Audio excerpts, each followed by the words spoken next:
Perfect. Thank you everyone for coming. I'm going to call this meeting to order at 10 a.m. I'm just going to ask that all the new members introduce themselves. Myself is Brianna McKeithran, and I'm the executive assistant. Also, I'll be the clerk for this committee meeting. So if we just want to go around the group and everyone introduce themselves. I also just want to let you know that you do need to use the talk button when you talk, just so that it does stream out to the public. I'm not new, but I am Mayor Frances Smith from Central Frontenac, and I'm Deputy Warden of Frontenac County.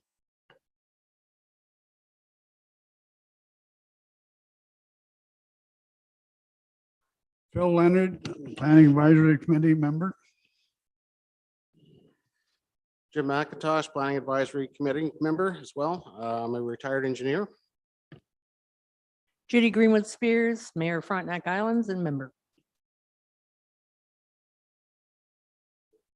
Leona Fleischman, I'm a new member. Mike Haj, I'm the owner of Myers Cave Resort and I'm committee member. Ron Vanderwall, Mayor of South Frontenac and Warden of Frontenac County. Fred Fowler, Councillor, North Frontenac.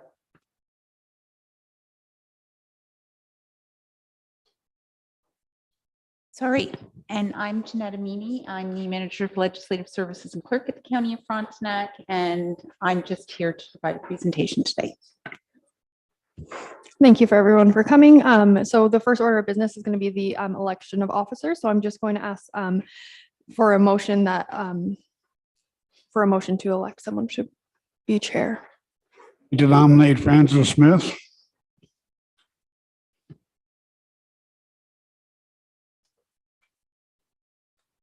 Do we have a seconder for that motion? Judy Greenwood Spears seconds.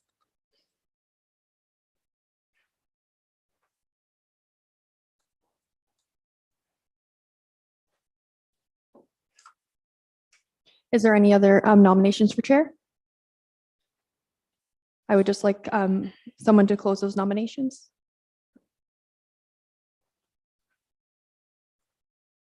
And do I have a seconder?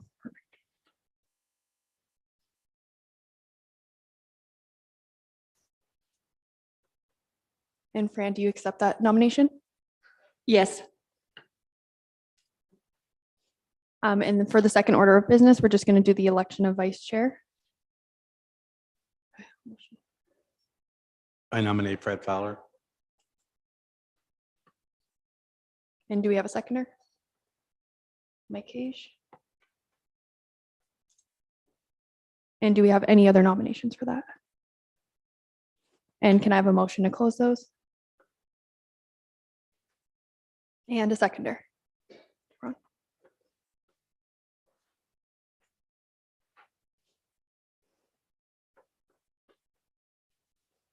And Fred, do you accept those nominations? Yes, I do. Thank you.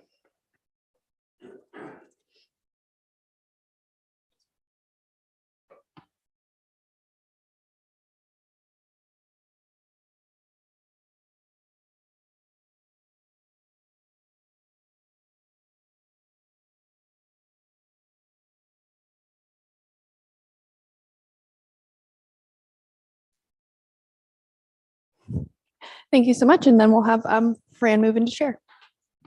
Okay, our first motion is the adoption of the agenda. Do you want me to move up there? If I may have the liberty, I'm going to excuse myself. Thank you. Have a good meeting.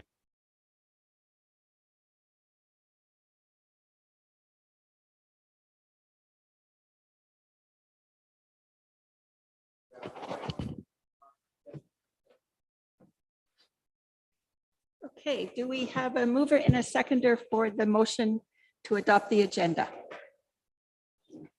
Moved by Judy, seconded by Phil.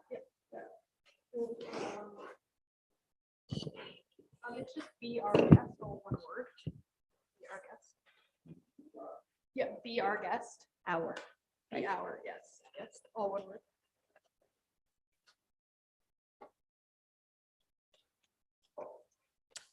Okay, so that motion is on the floor. All those in favor of adopting the agenda? Motion's carried. Do We did. We had Judy move it, Phil seconded. My agenda's just disappeared, so it's coming back. Is there any disclosure pecuniary interest by any member of the committee on any item on today's agenda? Seeing none, we'll record that in the minutes. And we are now at our briefings, and our first one is Jeanette Amini, who's going to talk to us about what she does.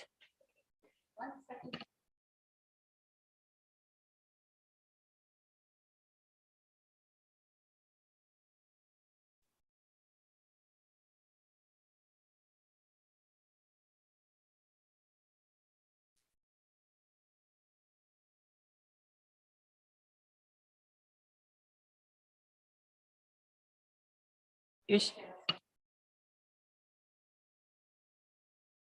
don't believe we have name tags for the public, just for the counselors. I know I'm with you, Judy, but it's Leona and Mike and Phil and Jim are the new people. Okay. That's right. But we're louder. So is it easier if I just present from here and then I can see everybody, or do you want me to go to the presentation table? No, that's fine. Do it from here.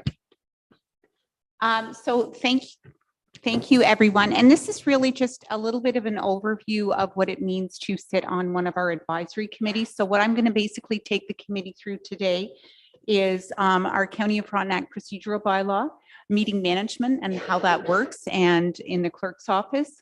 A little bit about pecuniary interest, the code of conduct for members of county council and committees, and then a little bit about the integrity commissioner. So just to talk a little bit about the procedural bylaw. So it is required under the Municipal Act that we do have a procedural bylaw. Both the Municipal Act and our procedural bylaw do require that our meetings are open to the public, except in certain circumstances. The purpose of that procedural bylaw is to make sure that the meeting flows cohesively and can seek consensus from all of the members. And then the county procedural bylaw does cover both or county council meetings as well as committee meetings. In terms of the planning aspect of the Planning Advisory Committee, the planning aspect of it does have certain requirements that it has to meet under the Planning Act as well. It does hold these statutory public meetings for county council that are mandated under the Planning Act for certain types of applications. So this committee also has a public meeting policy, and that policy really sets out how those public meetings are run, where they're at, how they're held, how speakers are put on the agenda, who does the speaking, where the consultants or applicants are able to speak as well. It does not replace in any way our procedural bylaw. So within that public meeting policy, it sets out meeting locations. So for example, the first one there, the public meeting is always held in the township where the application is being considered. So if there's a plan of subdivision in, say, North Frontenac, the statutory public meetings would take place in North Frontenac. It also covers matters such as amendments to the county official plan. So any statutory public meetings that are dealt with at a county level are at the county administration building, which is currently under construction. We're hoping that it's finished by the end of the year, but for now, our meetings are held here in the township of South Frontenac. So again, under the planning side of this committee, we do also have a site visit policy. So the purpose of this policy is so that it allows the committee members to view a site and the surrounding areas to get a better understanding of some of the applications that are coming forward. It assists in the appraisal of any constraints and opportunities afforded by the proposed development on its impact on surrounding lands. And its purpose also is to have a better understanding of any issues that are raised by interested parties. So in terms of who is able to attend a site visit, it is set out in the policy that there's a maximum of 3 committee members that can be appointed to attend a site visit for any one specific application. It's always the mayor of that specific township. Or in this case, and the policy might need to be amended just slightly because the previous Planning Advisory Committee, its composition was the 4 mayors. With this committee, it's any member, 4 members of council, each one from each municipality. So in this respect, if the application was in North Frontenac, we would want Councillor Fowler to attend because the mayor of North Frontenac does not sit on this committee.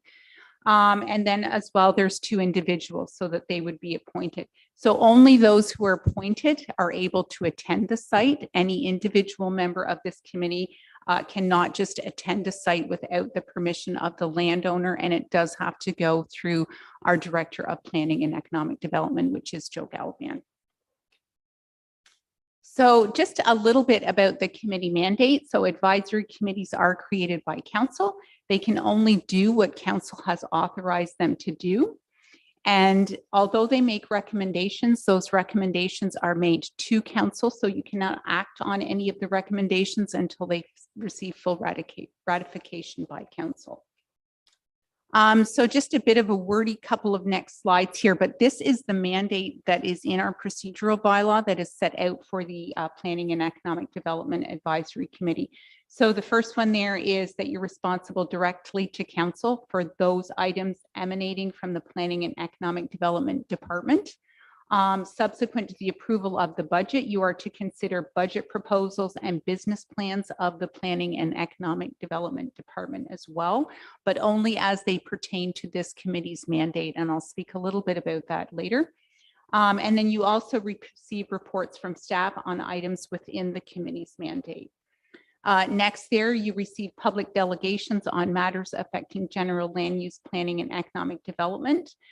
So again, this is those statutory public meetings that we talked about earlier. You review and recommend to council revisions to the Planning and Economic Development Committee's terms of reference as required. And you monitor provincial and federal legislation that has impact on planning matters. And a lot of times you'll see staff bring reports to the committee in terms of any changes that could be potentially coming from the Planning Act. So some specific responsibilities. So you provide direction to staff for the implementation of the planning development goals, policies as outlined in the county's official plan. You make recommendations to council with respect to county official plan matters, and you review and make recommendations to council concerning other planning matters of the county, including regional studies affecting planning and or economic development, special studies, sustainability issues, and planning policy matters. And some other specific things that you will look at this committee. So this committee is only mandated to look after county council planning. So under our planning department, we have contracted services to the municipalities. So when there's an application in a municipality for just, for example, a site plan, those do not fall under the planning committee's mandate. You only cover items that fall under county planning. So those are subdivisions and condominium applications, extension of draft plan approvals, county and township official plan amendments, and county and township official plan updates. So those are what specifically fall under this committee's mandate. You also make recommendation to council on matters related to community improvement plans as a means to support and promote community development in our rural areas. And you receive advice from and work with the economic development stakeholders, such as this again would need amending as well, as there is no longer a community development advisory committee. But we do still have the CFDC and the Land O'Lakes Tourism. I'm not sure if that's still up and going as well. So there may be some amendments that need to be made here. It's not, okay. So just a little bit about duties of the chair, and we'll go through this quite quickly because Deputy Warden Smith does have quite a bit of experience in the chair. But basically the chair is to preserve decorum of all the meetings. They receive and submit in the proper manner all motions presented to the committee. The chair is the one required to put the motions to vote. The chair is the one who calls on the rules of procedure, so they will determine that. They decline to put to vote, and this is a key one as well, any motions that do not comply with our procedural bylaw or are not within the jurisdiction of the committee. So if, for example, if a committee member wanted to bring forward a motion and it's not within this committee's mandate, it would be the chair to say this is not within the committee's jurisdiction. Hope it never happens, but they do have the ability to restrain members within the rules of order. And to ask you as well to vacate the room if you get a little bit rowdy. So just a definition of a meeting. So this is both from the Municipal Act and our procedural bylaw, that the definition of an actual meeting is a quorum of the members of council or committee that are present and discuss issues in a way that material advances the decisions of the committee.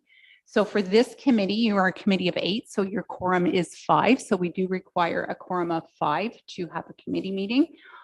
So again, it's not appropriate to discuss committee business outside of the actual called meeting. So this is, of course, means you don't meet up in coffee shops to discuss business. You don't conduct business via email. So it's okay to talk one-on-one, but when you start copying the whole committee and you say, what do you think of this? Then that is when Brianna and I will shut those emails down. Public notice requirements. So again, under Section 270 of the Municipal Act, it does require that we have policies in place on how we are going to be transparent and accountable and how we provide public notice. So all of these are within our procedural bylaw, and we also have an accountability and transparency policy as well. The next one is the adherence to the agenda. So the agenda is how we give that public notice. So when the agenda goes out on a Friday, the public has the opportunity to see what the committee is going to be discussing and the order of business that it's going to be discussing. So it's not appropriate to add things to the agenda at a meeting because we haven't given that public notice. There is a section in our procedural bylaw and on the agenda, which is other business, but under that other business, it's just you're only allowed to make statements. So for example, if there's, a festival that's happening in your township the following week, you can announce that this is happening or that is happening, but you can't bring forward business. The only time it is allowed is if the matters of urgency, so it can't wait until another meeting. So, and then agenda items as well should fall within the committee's mandate. So just a little bit about the committee minutes. They are not verbatim minutes. We do capture a general consensus of the decisions made by the committee, but again, they're not verbatim. We do not capture the he said, she said. And then as well, when you're carrying motions, just to let you know that a tie vote is a lost motion. So if you have a motion on the floor and it's voted for against, it's automatically lost. But I would note that any lost motions still go to county council because it's council's ultimate decision in terms of recommendations that come forward.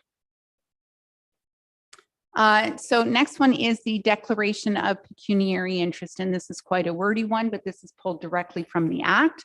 So where a member either on his or his own behalf or while acting for, by, or with another has any pecuniary interest, direct or indirect, in any matter and is present at a meeting at which the matter or the subject is being considered, the member shall, in accordance with the Municipal Conflict of Interest Act, prior to any consideration of the matter at the meeting, disclose the member's interest and the general nature thereof. You cannot take part in the discussion or the vote, and you cannot attempt in any way to sway another member to vote in a specific way.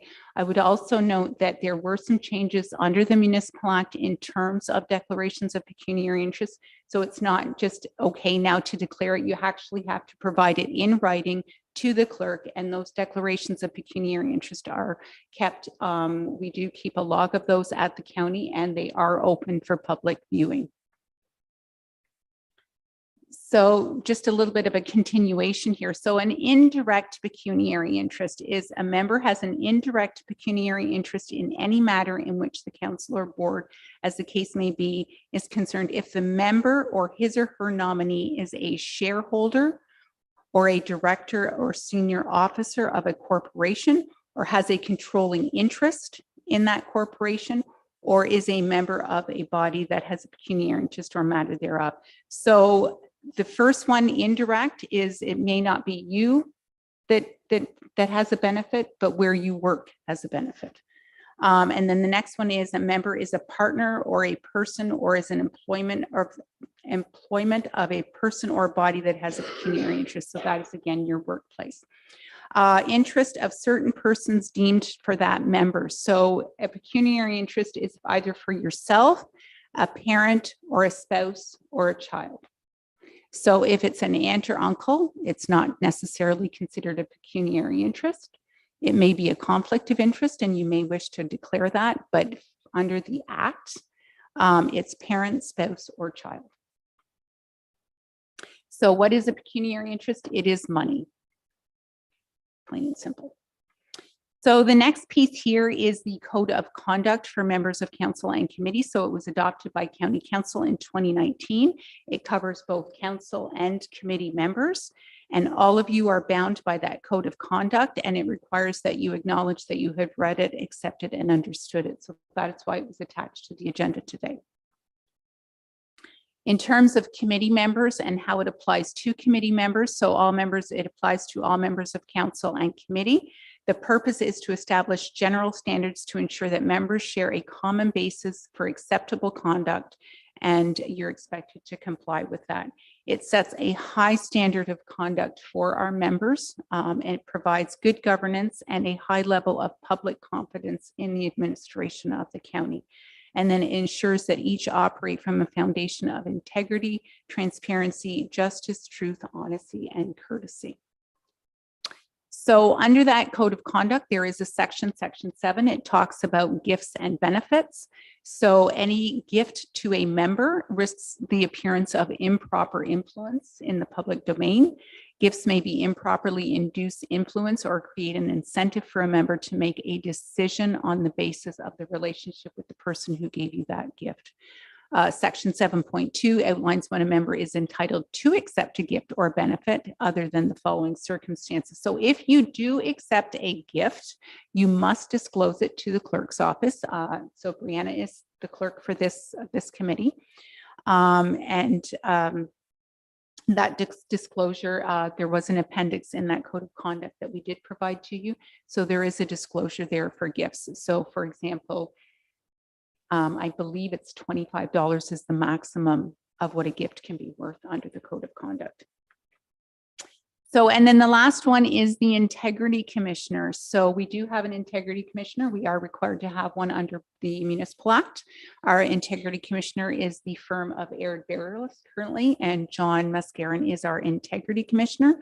So that firm will investigate any alleged contraventions of the Code of Conduct or the Municipal Conflict of Interest Act. So just to be aware of that. So there are consequences when you do contravene those codes.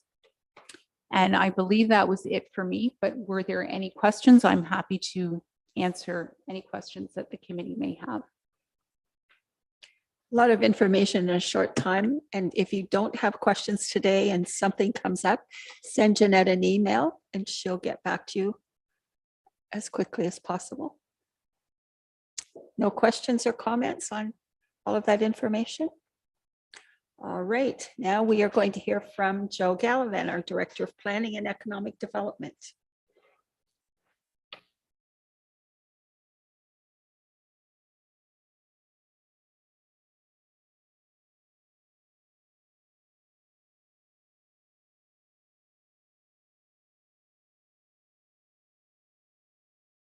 Good morning, Joe.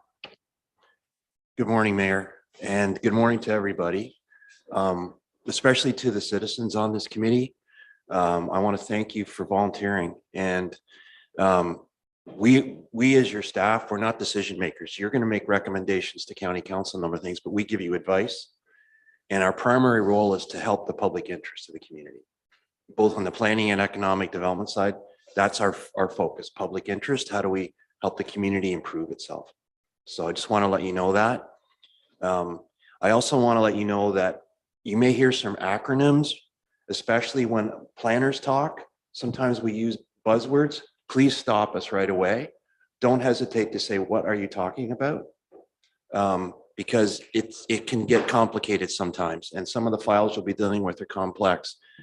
And you're here for the next 4 years. Congratulations. I can guarantee you that you're going to be dealing with some interesting regional issues on both the planning side and the economic development side. So, and you'll be making recommendations to county council on a lot of those things. So again, thank you to everybody, but especially the citizens for being here. So the first thing I'd like to do is for the team to introduce themselves. And I'll just let everyone. You may have to introduce us. We have to use the mics to talk. Well, no, I'd like everyone to come up here and briefly introduce yourselves and please explain to the committee members, you know, what you do, like you keep me under control. I thought it was just going to be names. Oh my gosh, put in the hot seat already. So good morning, everybody. My name is Sonia Bolton. I'm the manager of community planning. So my portion of the team, we deal with all of the planning matters, and we actually wear a couple of different hats. So we do the regional county planning for the county itself. So that is everything from policy to the official plan for the county, as well as handling files for plans of subdivision. The other hat that we wear is that we offer the day-to-day planning services for 3 of our 4 townships. So we do the day-to-day services for North Frontenac, Central Frontenac, as well as Frontenac Islands. So you'll often see us out, and I think we're pretty good at switching those hats back and forth, but we're always available if there are questions about files that are going on and any of the regional work that we're doing as the county.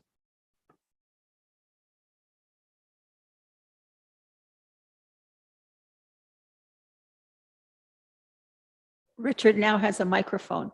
My apologies. I thought we were going to introduce your team below you too.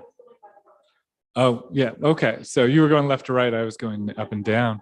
My name is Richard Allen. I'm the manager of economic development, and sitting beside me is my colleague Debbie Miller, and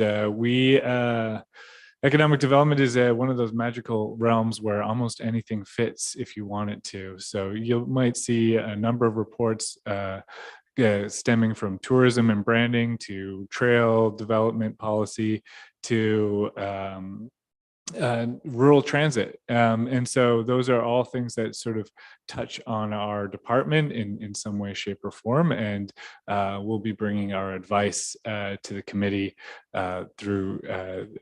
we'll be looking for advice from the committee as we move our projects forward. And so that's it. So I'll pass it to Debbie since we've got the mic live, and then you can go to the others. Thank you, Richard. And I'm Debbie Miller, the Community Development Officer with Economic Development. So happy to meet everybody and be here today. Thank you. Good morning, everyone. My name is Dimitri. I'm one of the planners at the county. I'm going to speak on behalf of Jenny as well, just because she's feeling a little bit under the weather and she had asked me to do that. But we mainly provide a lot of the on-the-ground planning work with working with citizens that are looking to undertake severances of their properties or minor variances or site plan applications. We also provide advice to township planning staff, as well as anybody from the township regarding any type of planning matters. So our day-to-day is basically focused a lot on development review, but we also focus on larger scale issues such as studies or any type of updates to our various official plans at the township level. So it's very nice to meet you all. Thank you. So yeah, Jenny and Dimitri are 2 planners who I say are in the trenches. They're the ones who go to the 3 township offices that work with township staff. If a citizen wants to do something to their waterfront property or create a lot, they'll meet with them, and then they work closely with township council as well.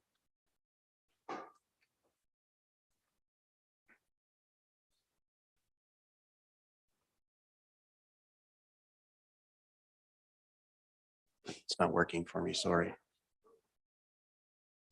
Oh, sorry, let me go back. There we go. This is just a little image of what our department does. And what I mean by that, one of the strengths I think we have is that we're one of the few county departments that have both planning and economic development together. So we never stray far. Our entire team knows where we're going together. And we don't go out on extremes. The planning side doesn't get down to the black and white technical issues. And the economic development, as Richard said, it can be a lot of things and they don't go too far. And you're going to see a report later this morning that shows when we work together, and this is going to be a K&P trail issue, both sides of the organization. And it is a competitive advantage for us, I think. Our department, compared to other county planning and economic development department, has one of the smallest per capita investments. But we do our best to work on a lot of issues. And again, we're looking forward to working with you on getting your advice and thoughts on some of the projects. And this is not, I'm sorry, this is not working.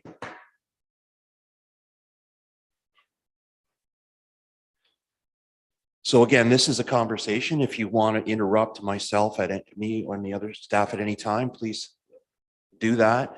Now, some of the issues I'm going to talk about this morning, county council members are well aware of them, but I wanted to make sure you're aware of them because they will be in front of you over the next 4 years. The first one is this thing called communal services.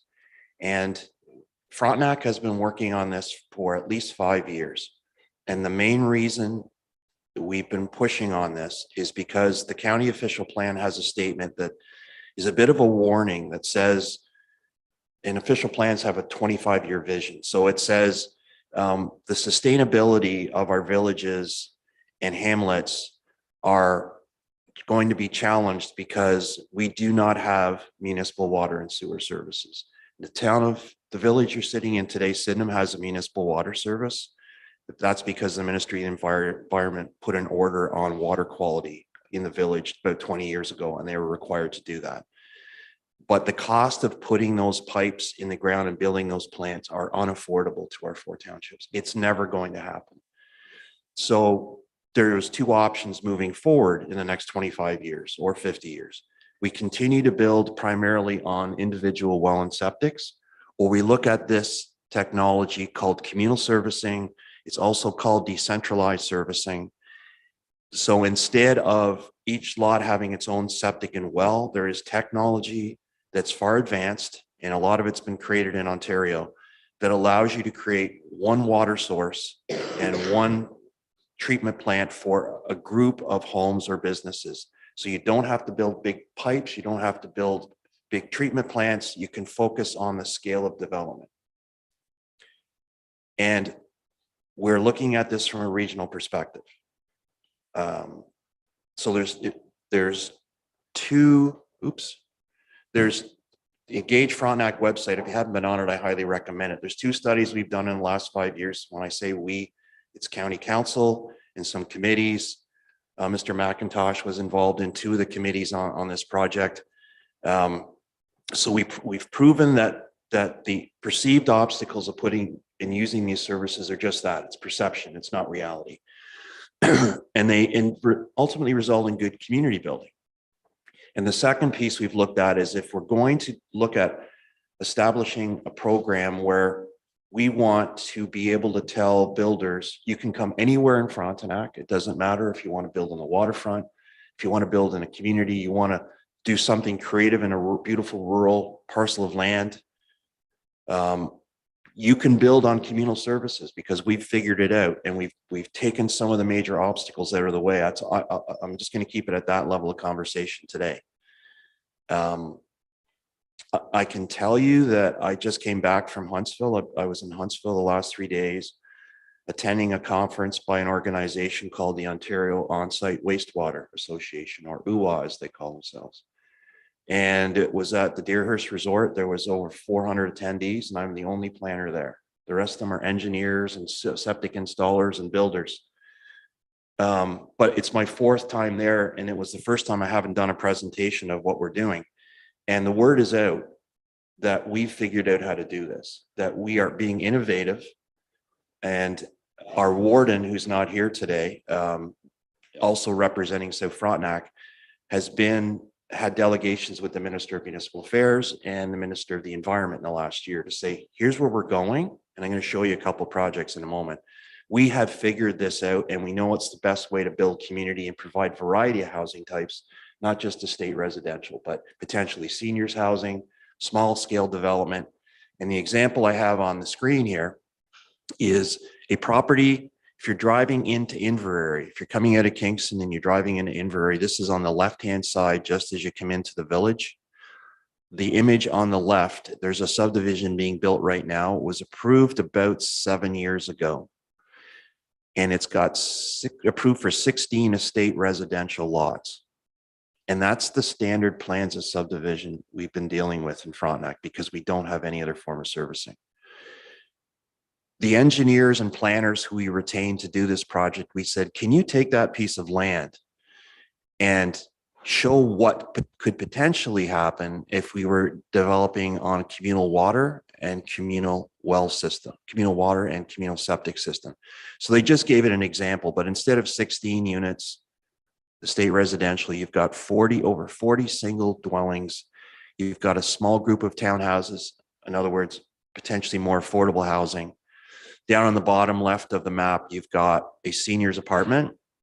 And right at the intersection, you've got a commercial node. So that just shows what the potential is. And we're not saying we want you to build like it's the suburbs, but it just shows that with this technology, we can advance things. And I was fortunate enough to, when I was in Huntsville, to meet with one of the major builders of this technology who've been doing it for over 30 years all across the world. And they have just given us an open invitation to bring members of council and interested citizens to see their plant in Brockville.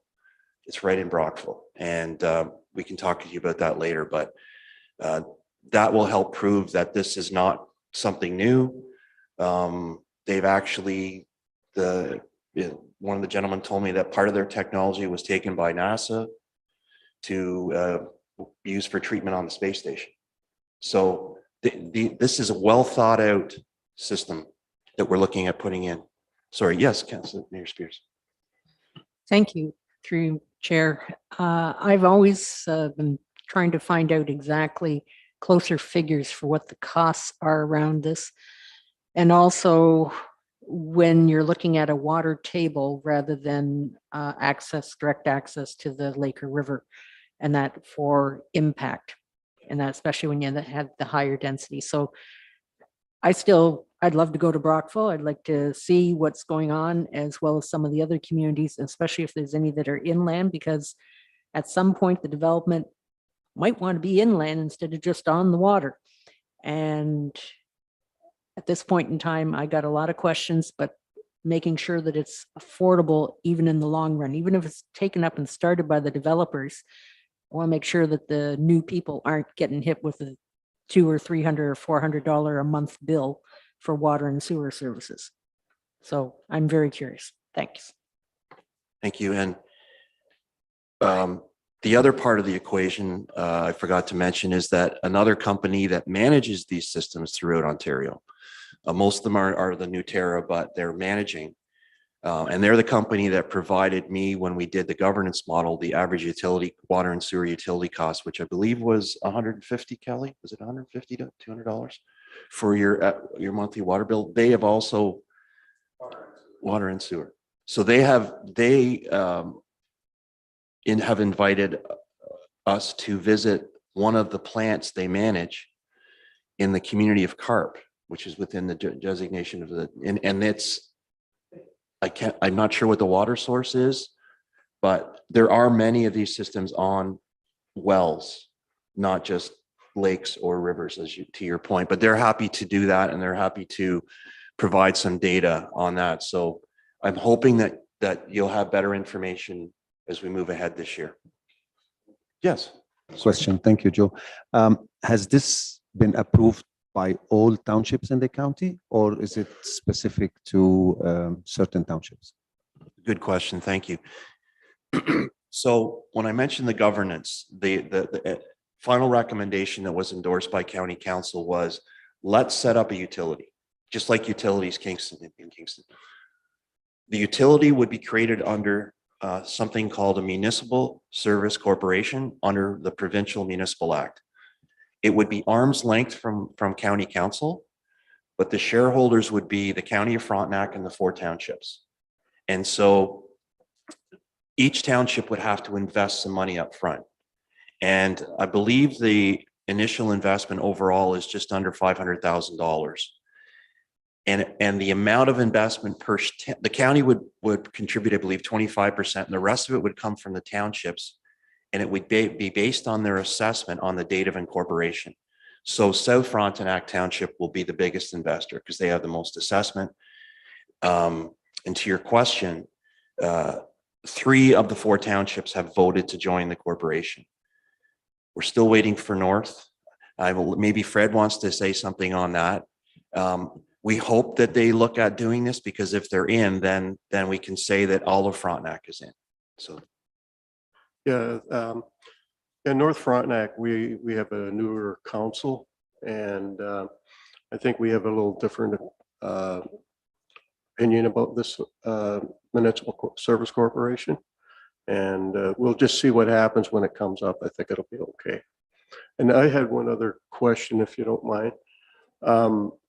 When I'm looking at these 2 developments on the screen there, and I'm looking at all the different sizes of the one that's on the well and on the separate septic system, the cost of somebody buying a house, they'd have to invest in like a 2-acre lot, and they would have to install their own well, install their own septic. Financially, is the new system better for a buyer? I just want to, get that out there. So if I'm a buyer and I want to buy a lot, would it be more beneficial if I went to one with a communal system as opposed to providing my own water and septic? Thank you. That's a really good question, and we get asked that a lot. I think there's a lot of rural residents who just take for granted they've got a septic and a well. I get it for free. But the cost of installing a new septic system will run you between $40,000 and $80,000. I sat with an installer 2 days ago who told me some of the bigger houses he's building in the Ottawa area, his septic install is over $80,000 for a 5-bedroom house. And then the drilling a well, can't remember the cost, of just 20 or 30,000. Does that make? Yeah. So if you look at the life cycle cost of both, and you got to pump out the septic, the well, the water quality, you may have to buy softener or something else to treat the water. So if you look over a 25-year period, the utility, there will be a charge on every property on the system. It'll be using that system. And let's say it's between $150 and $200 a month. But you never have to worry about pumping out your septic. You never have to worry about your water quality. And the other great thing about these systems is that they're sustainable compared to potentially a well and septic. Now, it's different whatever part of the geography you're in Frontenac, but parts of South Frontenac are on fractured limestone, and some of the older communities, and when it's been a drought season, they've had water quantity issues. But these systems, they're able to draw water into their, let's call it a community well, during low demand times. So there's always enough there to meet peak demand. So, and I don't want to talk too much about this, but one of the presentations I went to yesterday was from an engineer scientist from Germany who talked about how long-term the government of Germany had a national conversation 3 years ago, but how are we going to have water 50 years from now? And the example he showed was the Rhine River by the village of Cologne, and it was almost dry. And he said that summer, the city had to put a mandate in, each household could not consume more than 100 liters a day. And he showed a map showing the drought areas, and they're going to be in the most dense parts of Germany. So they have come to the conclusion that to have a sustainable water supply, the best way to go forward is decentralized services like communal services, because you don't have to rely on one giant water plant for millions of people. It's you take the source from different places, and it treats the water better. It's more sustainable for the water supply. So I found that very interesting, that we're going in the right direction for a lot of good reasons. So. Oh, I'm sorry. Just one more question. That I know you've given these as 2 options. So there's a third option that's been utilized a fair bit, especially in the US and in the middle of the country where the water table may be very low, et cetera. And there they purchase water from larger municipalities, have it trucked in and put into either ground level or raised water towers and then distributed from there. And I know that we have limitations around the Safe Drinking Water Act and that, but that could be easily addressed with amendment. One of my concerns from the Frontenac Islands is that the vast majority of our homes are dependent either on shore wells or pipes. And when the water is low, the pipes are out of water. And when the water is low, the shore well's dry. And when the water is high, the water's coming in contaminating the shore well. The pipes usually survive very well. And we haven't got a lot of villages. We only have one. So we have many areas that have clusters, many hamlets and that.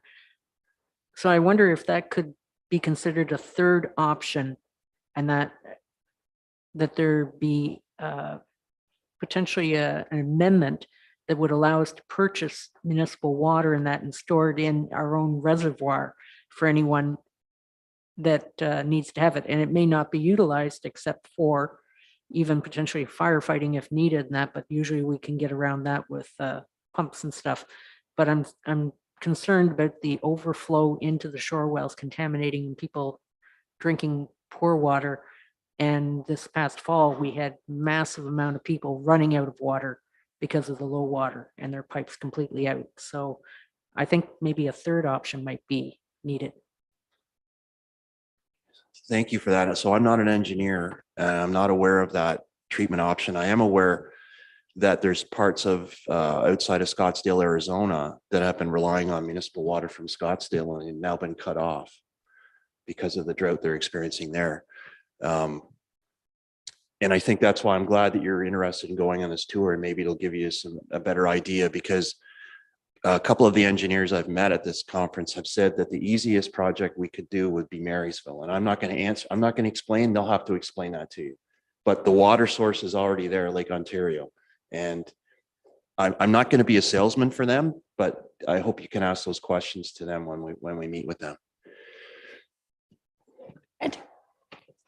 Need to move on. Yeah, just when the system that you use to purify the water, is it like a reverse osmosis system?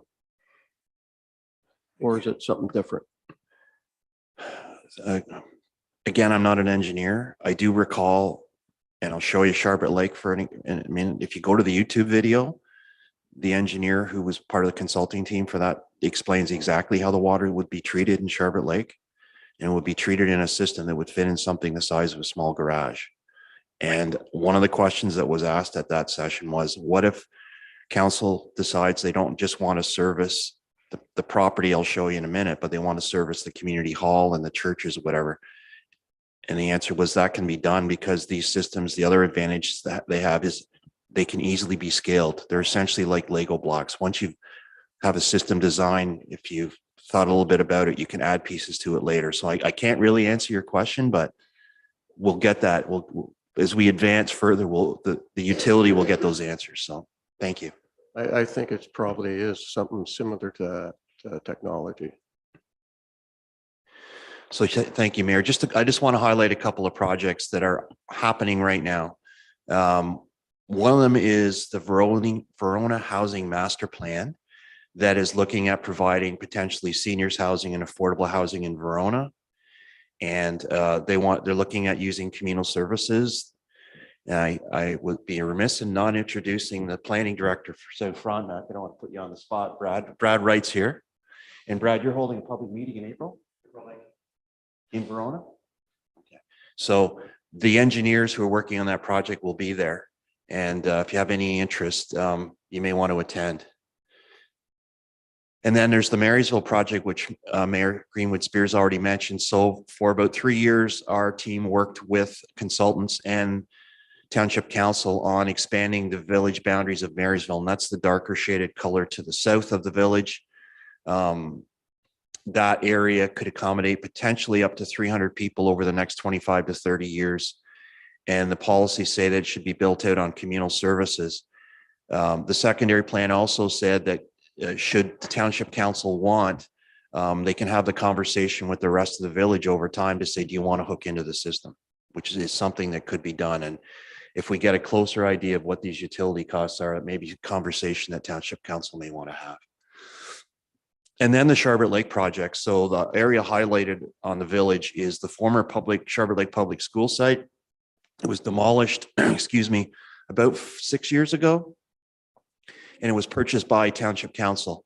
Originally, Township Council was going to use the site for seniors housing, based on, in part on a contribution that Frontenac County has given to all 4 townships to advance seniors housing.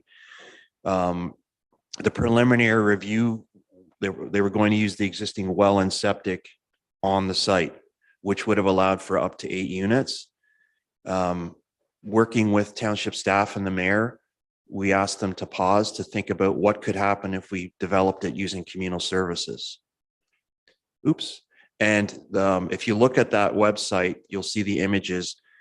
The study showed that potentially you could have 2 apartment buildings totaling more than 40 units on that site. So that's a significant difference. And if you look where that site is, it's right in the heart of the village. People can walk to the store, the pharmacy, the churches, and so on. So we're getting towards the implementation phase of this work. And now that we're going to have this utility set up before the end of the year, the timing couldn't be better for Township Council and the public to make decisions. So Sonia is managing that project, and we hope to come to Township Council in May with an implementation plan. One of our recommendations will be to hold another public meeting to get a good sense of actually what should go on that site. What will the public be happy with? The other project I want to bring your attention to, and I'm going to ask Kelly to speak briefly to this, is EOWC, an acronym that stands for the Eastern Ontario Wardens Caucus. So the head of county council is formally called a warden. Right now, Mayor Smith is our deputy warden, which means she will be the warden within a year. There is a wardens caucus that is comprised of all of the wardens of Eastern Ontario and the CAOs. And they've just come up with this project, which I've just shown you ties in perfectly with this vision. Thanks, Joe. I'm Kelly Pender, the CAO for the county. So the Eastern Ontario Wardens Caucus has met with Minister Steve Clark and also met with a number of other ministries to talk about how we build new houses in Eastern Ontario. Obviously, there's a lot of issues with respect to new housing, the provincial initiative that they're looking at building a lot of houses over the next 10 years, and we're thinking, how do we support that? So the idea is 7,000 supported units. So those might be rent geared to income, combined with about 21,000, because we think that's about the right mix of market versus geared to income subsidized housing.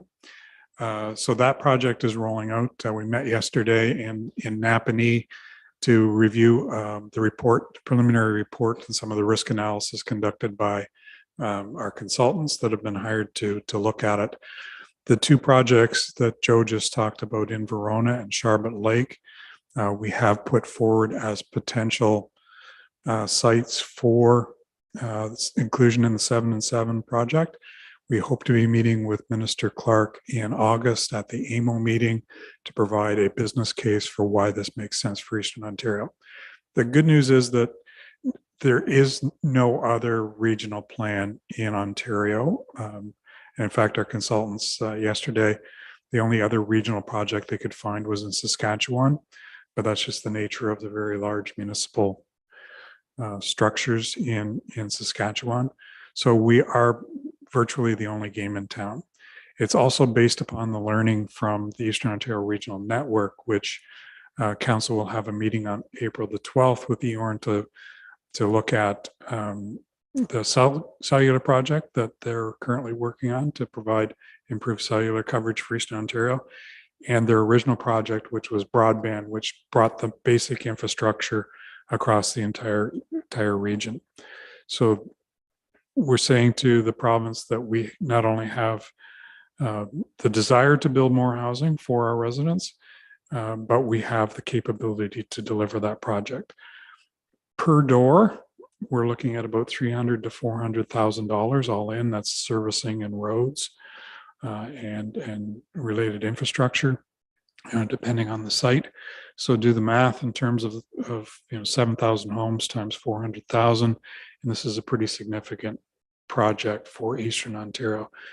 We're hoping that similar to the EORN and broadband and cell projects, that this will be a combination of private money, federal money, and provincial money. So we are making progress and receiving favorable responses from the ministries as we go ahead. And we hope to have a final plan to present to Minister Clark in August, and the draft plan to the wardens probably June or early July. And we're pleased that Frontenac can be a part of that, and we hope that a significant portion of that investment can happen in the region. And yeah, open to any questions if anybody has any. And Joe sits on the technical committee as well. So. April 12th to present to all of Frontenac. So not only county council, but the 4 member municipalities as well. No questions or comments on that? Oh, Fred, go ahead. Is this part of this project is going to be looking after homes that homeless people might need, accommodations there, or is there other? I know you're doing that in Verona, but I was just wondering if that's part of this 7 and 7. Not directly, but indirectly. So the problem largely is the lack of homes. So we're targeting, 7,000 rent geared to income or assisted housing units. If you look at the actual waiting list in Eastern Ontario, it's over 30,000. So are we going to solve that problem? No. The homelessness issue is part of the lack of housing, but it's also a social services problem. So we're not outright saying that this will solve the homelessness problem, but by increasing the total capacity, we hope to be able to address a fragment of that or a portion of that. Judy? This is part of the cautionary tale that for Frontenac Islands, because access by ferry to our islands, and that is crucial. If we don't have enough access, reliable access, and then it impacts housing. And I hope that Minister Clark and everybody else understands up the chain just how vital it is, because you can't have people trapped. And that's a really good point. The difficult part of that, and I'm leaning into planning territory, so I'll defer to Joe in a moment here, but the province has basically said, taken a lot of the tools that your municipality has away. So if let's call it a valid plan of subdivision comes along, the choices are no longer yours, as long as it meets the basic planning criteria. The Ontario Land Tribunal is basically going to have a mandate to make that happen, which is why it's important to look at alternatives like communal servicing, because it's going to happen with or without your approval. If that makes sense.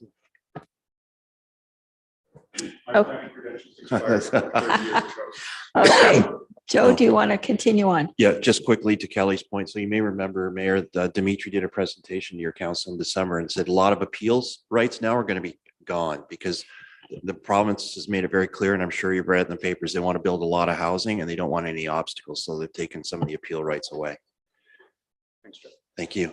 Just a couple of projects that are going to be coming in front of you over the next 4 years. I want to give you an update. First is the county official plan, which is the regional plan for the community.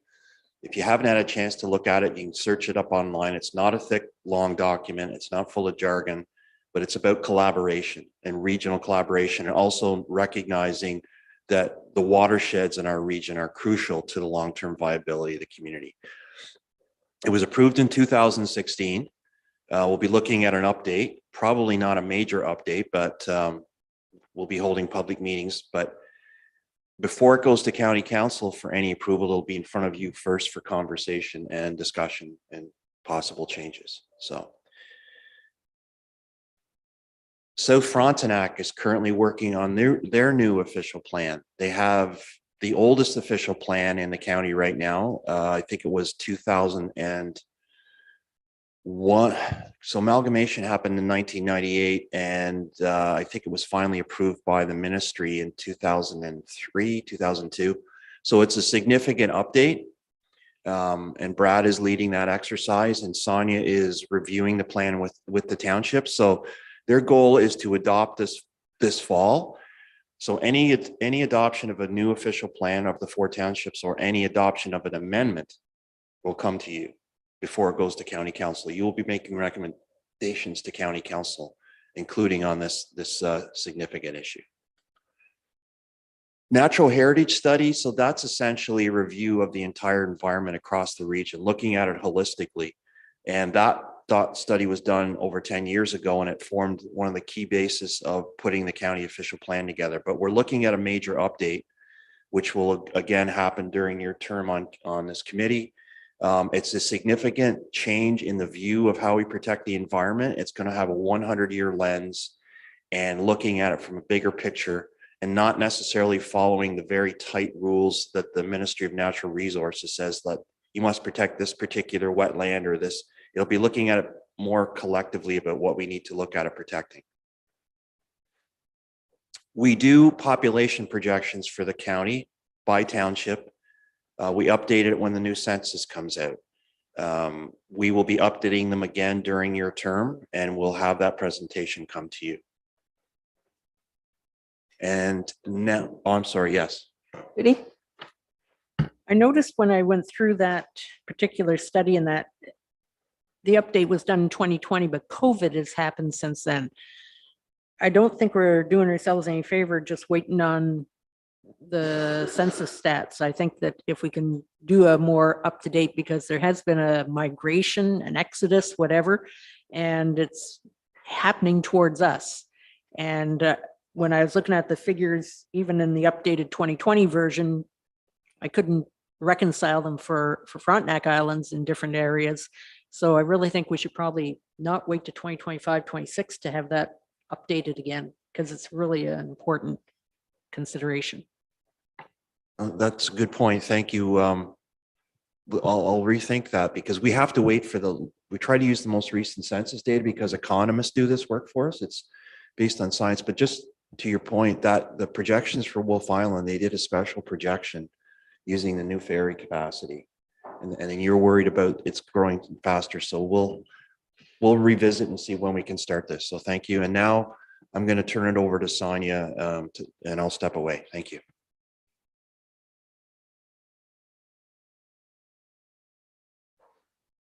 Thank you, Joe. Oh, okay.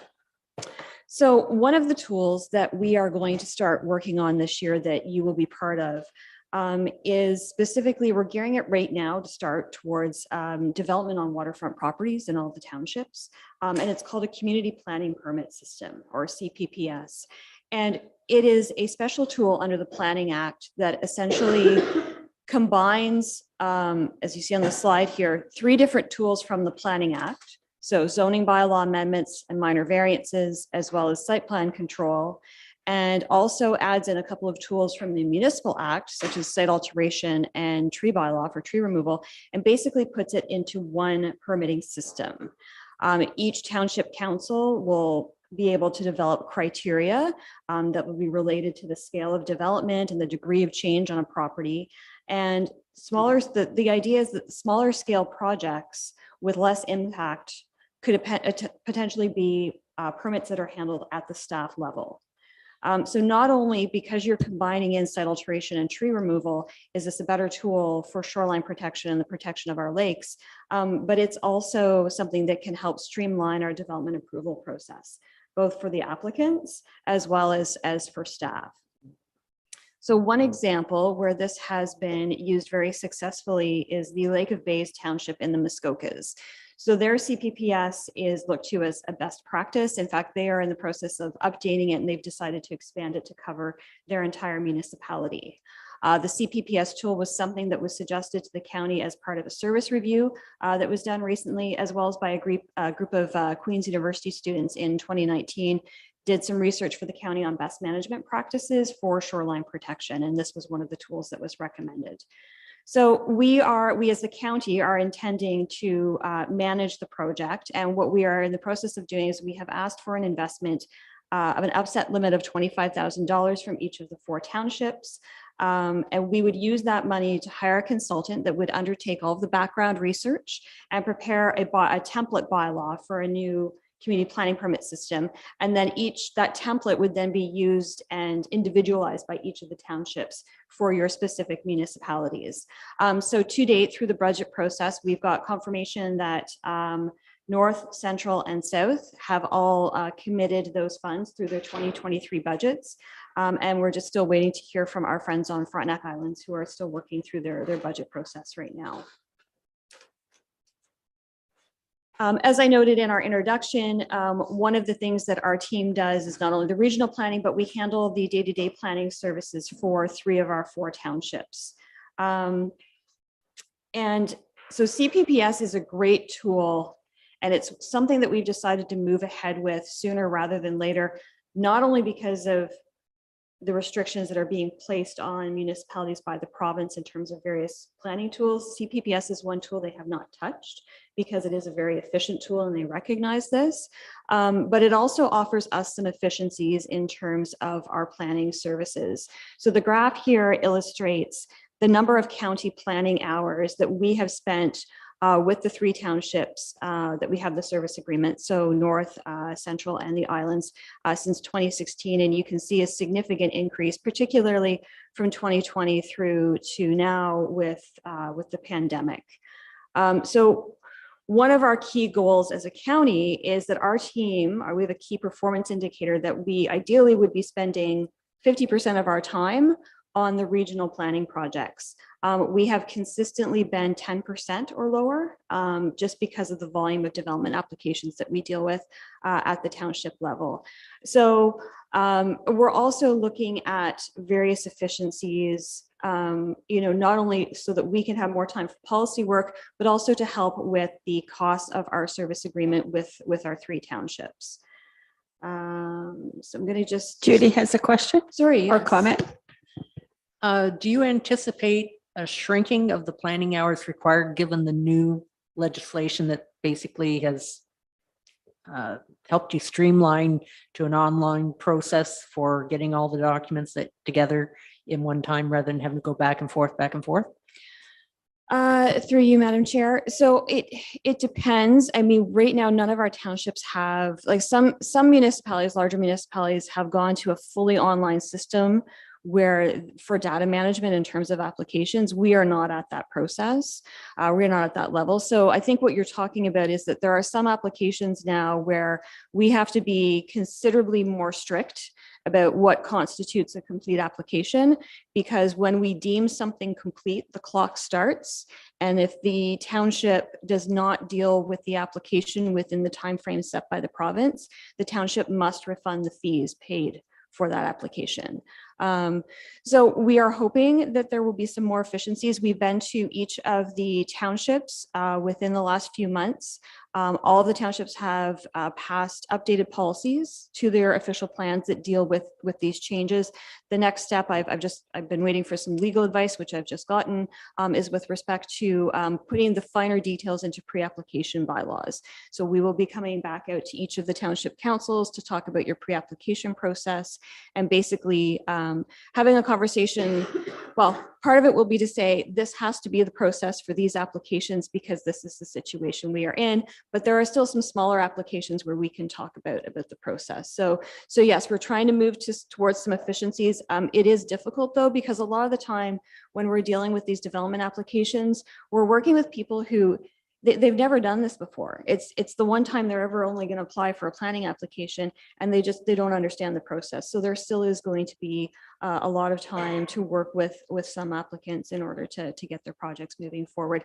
I think we've seen a bit of a drop in terms of the number of applications. 2021 was definitely our peak. I was very, very busy, which I'll just move to the next slide here.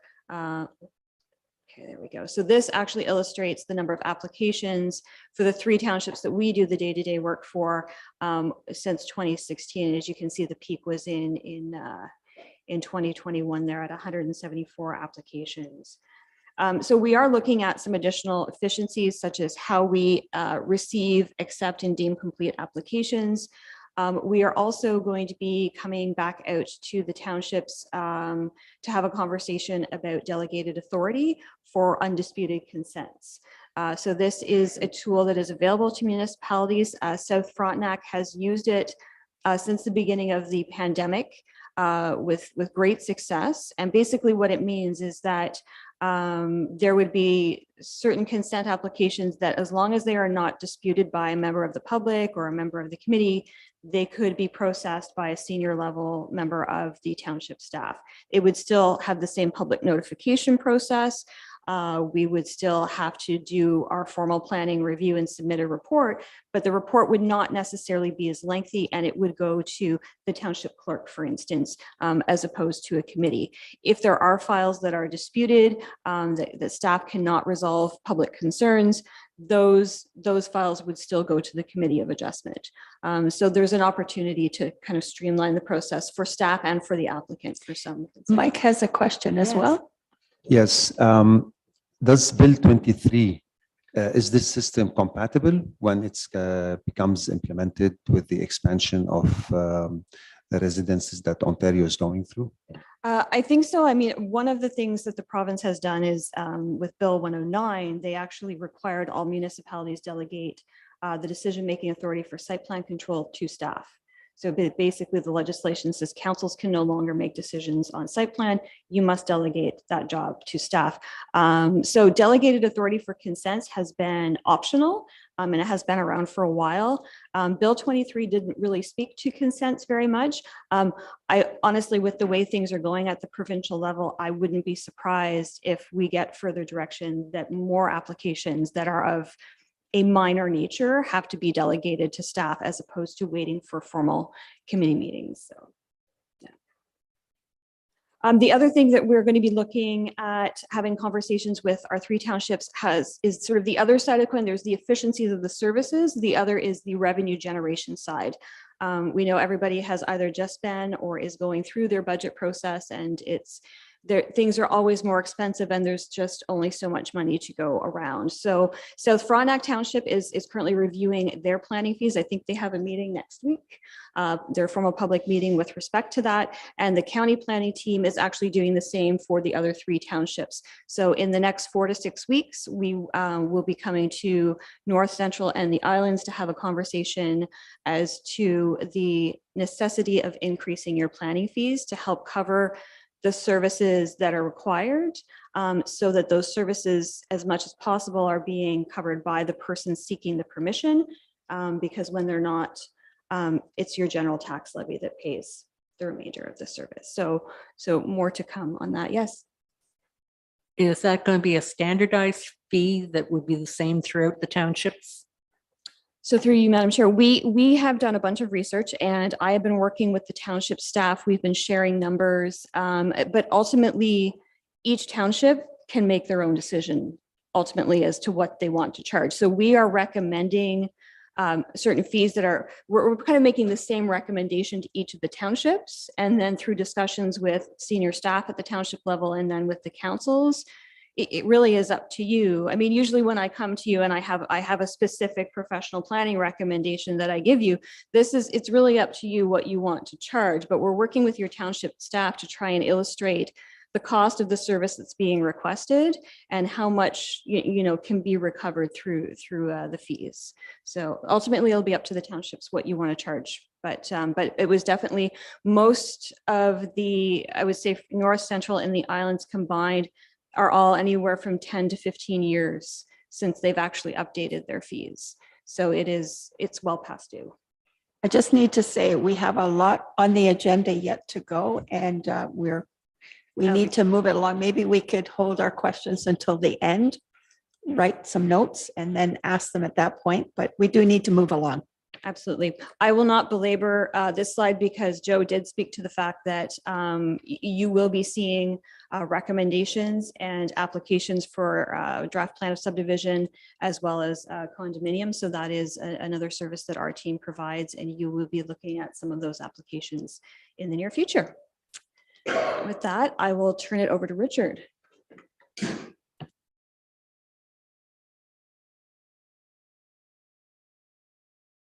Jim? Just a couple of quick comments. The County of Lanark does the land division approvals for all of the municipalities in the county.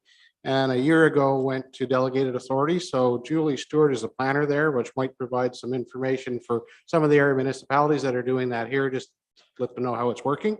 And the town of Carlton Place has a development permit process in place for at least 10 years. So again, they might be a worthwhile municipality to talk to and some of the developers down there about how that system's working. Okay, good information. Richard. Thank you, Madam Chair. I'll attempt to be brief in my introductory since I have a number of reports as well concerning economic development. Just a very basic introduction to how we do economic development at Frontenac County. It's been an evolution. Certainly over the time that I've been here, we've grown in how our services are received and what services are important based on feedback from the business community and our partners at both the townships and Frontenac Business Services, also known as the CFTC.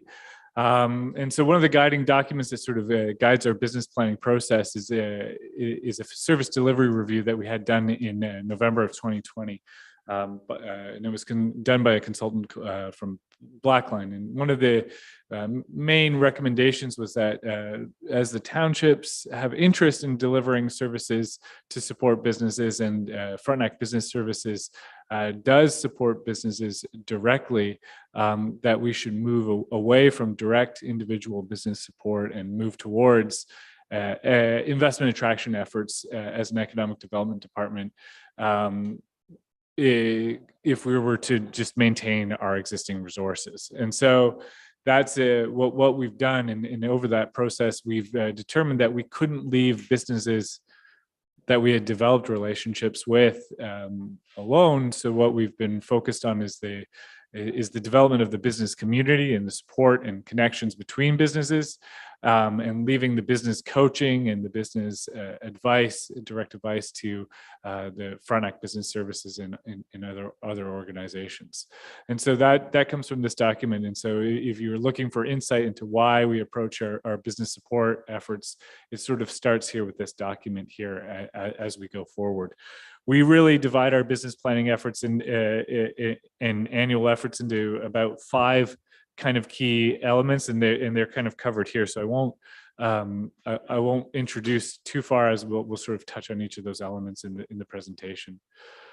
So tourism has become more and more important for us at Frontenac County. It is something that comes up year over year in our business surveys as an important element in our in the economic makeup of our local business community. And also earlier in this meeting, we discussed that there was a destination marketing organization called the Land O'Lakes Tourism Organization that no longer exists. And the county stepped in to support the tourism businesses and the tourism destination development alongside the 2 regional tourism organizations that serve our region. So we are part of 2 larger regions that are assigned by the province, RTO 9, which covers South Frontenac and Frontenac Islands, as well as about 11 other municipalities between Cornwall and Prince Edward County. And then we have RTO 11, or Ontario's Highlands, which is in the north, covering Central Frontenac and North Frontenac, as well as a number of other places. So this destination plan was approved last year. And we were intending to bring budget proposals to spark its development forward at the county level this year. But with inflationary pressures, we haven't been able to look at increasing our investment in tourism at the county level. So we still do some tourism in our department, but it's very cursory based on our resources at this stage.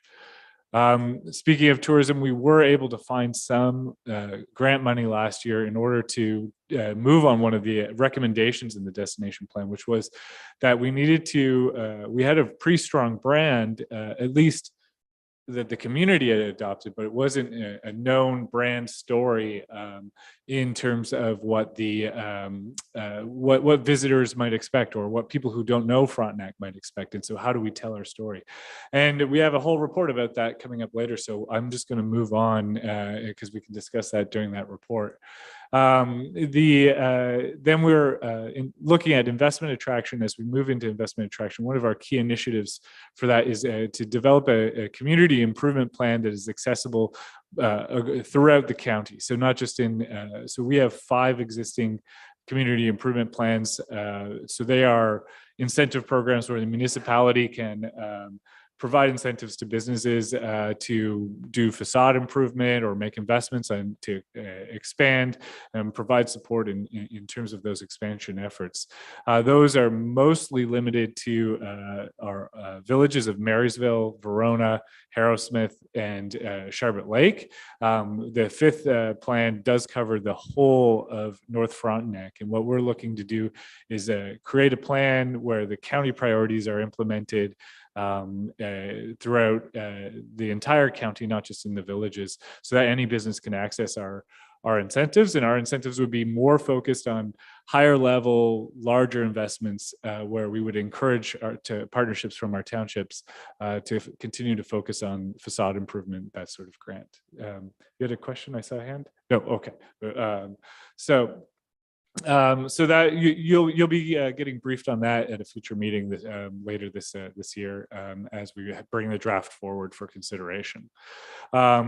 Open farms is something that is evolved out of again what we had developed through our brand actually was a network of what we called ambassadors, businesses throughout the region that were connected in the idea of a shared identity.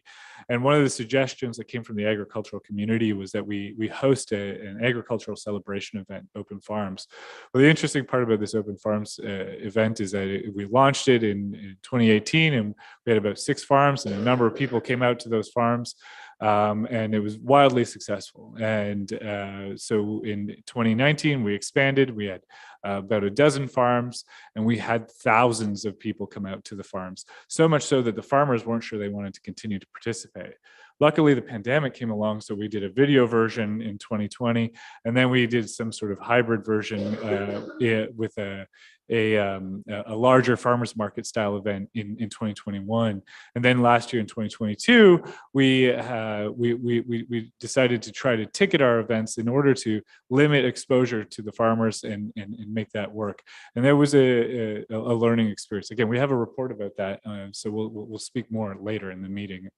And then one of the other pieces that is important to our regular operations is the strategic initiative of developing the KMP Trail.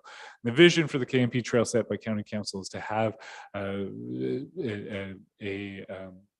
a recreational trail that extends from the southern tip of the county all the way to the northern tip. And in the case of the mainland county, that's constituted the reconstitution of the former Kingston Pembroke Railway line into a multi-purpose recreational trail. We've been very focused on building infrastructure and dealing with landowners and maintenance in terms of this over the last 15 years, but what we haven't spent much time on is developing the economy around the trail use. So developing the visitor stakeholders, connecting trail users, even locals who use the trail, to businesses and services that are located along the trail, and also encouraging our businesses to make use of the trail as an asset in what they offer as well. So you'll be seeing some proposals around that. We have one report around that as well today. But that, basically that constitutes what we do when it comes to economic development. We do tourism development, investment attraction, support for the business community, open farms, and the KMP Trail, and they all intersect. And they all are involved in a number of things. And there'll probably be other things that come to this committee that don't involve any of those things because at the county, you never know what ends up on our plate in economic development. So I'm just going to pass it back to Joe to talk about the intangibles to our plans for this year, and then we'll get into the reports. Thank you, Richard. I'll be quick here because you might as well. So you're going to see we revise our work plan, our business plan every year. You'll see our update this year. You'll be looking at it, reviewing at it, and commenting at it. This is some of the wrenches that may affect our performance or things we can't control, like potential land use appeals, how much planning applications we're going to get, the demands of managing the trail. They go up and down every year, and the tourism issue. So the economic development partner collaboration, Richard talked on it briefly, and tourism, there has to be a decision from the community how much you want our team to promote tourism. We don't have the resources to do that right now. We were hoping when the strategic plan that there'll be some public involvement, and if businesses really think it's important, we need to hear from them, because council needs to hear that the community wants us to promote tourism more. It's not something we're going to, as your staff, going to say it's a priority. It has to come from the community. So we'll look forward to hearing from the public on that. And I think that's it, Mayor. I'll stop. Thank you very much for your attention. Okay, now we do have 5 reports coming up, and a lot of them are covering the basics of what we've talked about, but in more depth. So unless there's some really burning questions, we'll go on with the first one, which is the open farms. Thank you, Madam Chair. I'll pass it to my colleague Debbie, as she's the team lead when it comes to the Open Farms Initiative, and she'll introduce the report, and then we'd be happy to take any questions concerning the And recommendation. hopefully everyone has read these reports and may have some questions along the way. Jeanette, what was? Oh, this has a motion with it. Do you want to do the motion after the report or before the report? Before the report. All right. Sorry. We're going through a process here. I need a mover and a seconder for the motion moved by Judy and seconded by Fred. Be it resolved that County Council endorse the direction and actions related to open farms outlined in Report 2023-043, and further that a proclamation be brought forward to Council in July proclaiming September 1 to October 15th as Open Farm Days. Discussion, all those in favor? Now, okay, this is a new process for me. All right, now you can talk to it, and then we'll vote on it at the end of all of these reports, or just this one? Just this one. Okay. Go for it, Debbie. Thank you very much. And so going through open farms, so last year was my first year with the county, so my first year with open farms, but it was the 5th year with open farms. So as Richard mentioned in an earlier, as part of the earlier report, last year we ticketed the farms, and that was the option of the farms. We suggested it just to consider the numbers coming to the farms and also the experience for people visiting the farms. A couple had ticketed the year before and had suggested that it worked very well. The experience for people visiting, the participants, it was a much better experience. They knew how many were coming. They knew how many to anticipate for. They could also plan for product and things like that. So we did survey the farms that participated last year, and we had some conversations. But in January of this year, we had a conversation with the farms, again, a virtual conversation where we invited everybody to come and join the conversation. We promoted that as well. And we had several farms and businesses come out and join the discussion. The Open Farms team right now is the City of Kingston has joined. We're in partnership with them, and South Frontenac as well, and then the County of Frontenac. So the group has the conversation with the farms. We discussed several things. We asked for ideas from the farms and the businesses about what worked well. Did they have any ideas? Are there changes they would like to see? So heard lots of great feedback from them. And then we also shared some thoughts that we had brainstormed around about ideas that we could bring to open farms. So I'll just share some of those thoughts. After that meeting, we went back as a team and had a further discussion to kind of put some more solid plans together, and then went back to the farms again just to have a conversation to say, this is what our thoughts are. Do you have any further feedback? So again, it's really important that there's buy-in and that there's you know, a plan coming from them as well, because they're ultimately the ones that will be implementing it. So that's a really important part. So the engagement with them is critical. So had the further conversation. So the pieces that came forward, so the big one would be the declaration or proclamation, as noted in the motion, around Open Farms Days being September 1st to October 15th. So extending the time frame for Open Farms has previously been around a weekend. So extending the time frame, we did hear from some farms, they weren't able to participate in previous years because it wasn't during their harvest days. It was too early. It was potentially too late. There was a lot of events happening as well around that weekend. There's lots happening in our region. So just opening it up so that there could be more people participating, but also by declaring the days for a month and a half, it also it tells everybody the importance of agriculture in our region. So that was a really important piece as well. And everybody was very excited and supportive of the extension of the days. So just sharing that with you.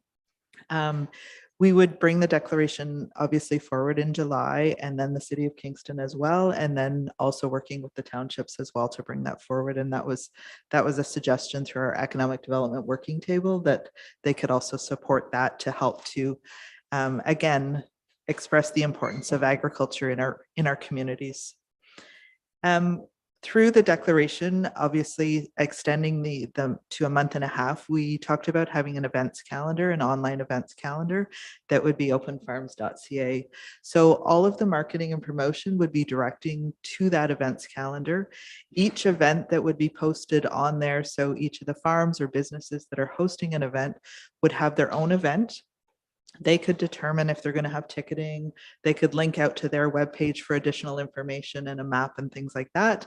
And that would link out to that piece. So really important that we're pulling everything into one location to be able to market the entire event. So especially over a month and a half, we're anticipating several things happening. So being able to share everything filtering through one location would be really important.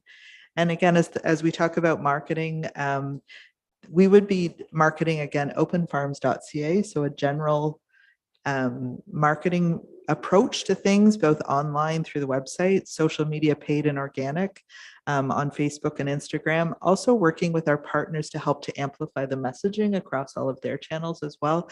Both partners in the City of Kingston, Tourism Kingston, the township, but also the businesses that are involved and the farms that are involved, because they also have their own channels that they can get the message out through. So all of those pieces would be really important. And then also continuing with the physical signs, the road signs, posters, postcards, site signs, and that for each of the locations that are participating. So lots involved there as well. The on-farm experience, it continues to be a focus of the event. So that's a really important piece. And the farms and organizations would continue to be responsible for all aspects of the event on their site. Each site would coordinate their own logistics, dates, times, costs associated, and determine their own ticketing system, and whatever system works for them. We don't want to get into the minutia of those pieces, but just, we could have some suggestions if somebody hadn't done it before about some of the recommendations that we've seen as well, but not getting into the details of setting those up again. And this would also, by having each of the sites doing their own ticketing, it would reduce our hands-on time for that event, where we spent a lot of time on ticketing last year with that event.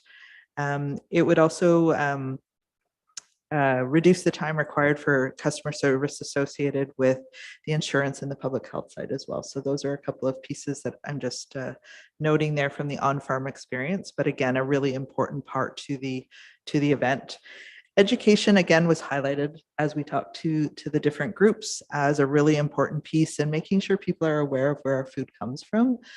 So that whole circular piece of this is where it's grown and bringing it to the table. So we did As we were talking to the group, commit to 5 sessions, education sessions. It could be in person or it could be online.